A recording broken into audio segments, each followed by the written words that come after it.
एक राजा बहुत ही बुद्धिमान था। उसने अपने मंत्रियों से कहा कि क्या कोई मुझसे चोरी कर सकता है।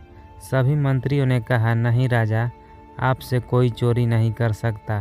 तभी एक मंत्री ने कहा, राजा जी, कुछ सुनार होते हैं जो व्यक्तियों के सामने से ही सोना चुराते हैं।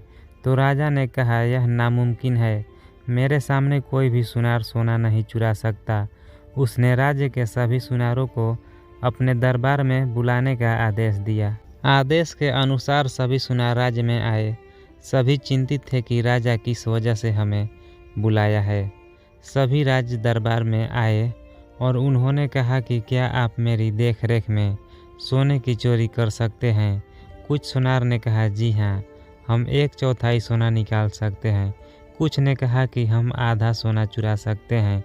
तभी श्याम नाम के एक सुनार ने कहा कि मैं पूरा सोना आपके सामने रहते हुए भी चुरा सकता हूँ। सभी लोगों ने कहा कि श्याम, तुम नहीं कर सकते, पर उसने फिर से कहा, नहीं, मैं यह कर सकता हूँ।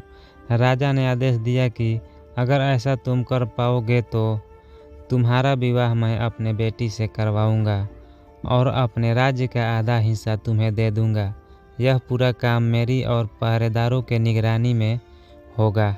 साथ ही तुम्हें अलग से वस्त्र दिए जाएंगे जिन्हें तुम यहाँ काम करते वक्त ही पहनोगे और जाते वक्त अपने वस्त्र पहन कर जाओगे। श्याम ने कहा, ठीक है, जैसी आपकी आज्ञा। श्याम ने दूसरे दिन अपना काम शुरू किया। राजा की देखरेख में एक शिव की मूर्ति उसे बनाने के लिए दिया गया।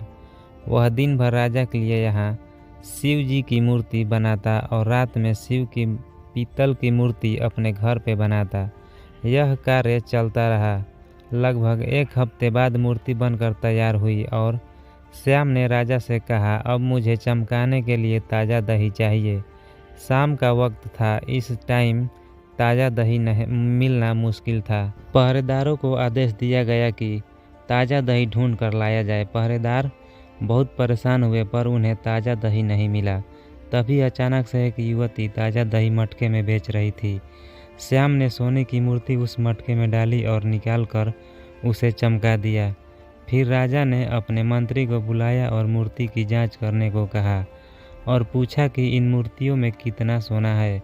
मंत्री आश्चर्य हुए, राजा, इसमें तो एक भी सोना नहीं है। यह जानकर राजा भी बहुत हैरान हुआ कि पूरा काम मेरे देखरेख में हुआ, फिर भी ऐसा कैसे हो सकता है।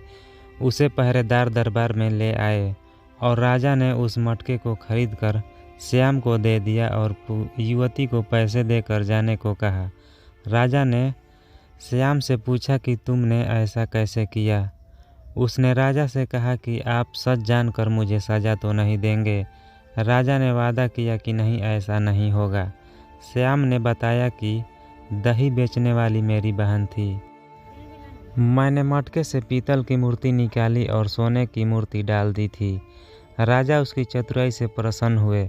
उन्होंने वादा अनुसार अपनी बेटी का ब्याह उससे करवा दिया और आधे राज्य को उसे सौंप दिया।